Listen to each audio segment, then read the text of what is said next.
మనలను హింసించటంలో భారతదేశం నంబర్ 1. పాకిస్తాన్ కాదు, ఆఫ్ఘనిస్తాన్ కాదు, సోమాలియా కాదు, ఎవరు కాదు, భారతదేశమే. చచ్చిపోయిన వాళ్ళను కూడా గుంత తవ్వి బయటకు తీస్తున్నారు ఛత్తీస్గఢ్లో. ఎందుకు చేస్తున్నారో తెలుసు? ఇదంతా భయం. ఏంటా భయం? వీళ్ళందరినీ మనుషులు చేస్తున్నారు, వీళ్ళందరూ సమానం అంటున్నారు. మనుష్యత్వం, మతం మనుష్యత్వం ఎదుట నిలబడలేదు, భయం దానికి. మతానికి నిజమైన మనిషిని చూస్తే భయం.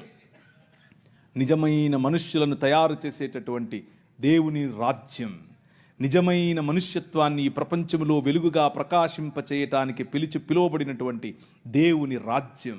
ఆ రాజ్యం నిలబడాలి, ఆ రాజ్యం పోరాడాలి, ఆ రాజ్యం భయంకరమైనటువంటి ఈ ఒడుదుడుకులలో కూడా నిలబడాలి. అలా నిలబడటానికి మీరు, మీ సమాజం, మీ సంఘం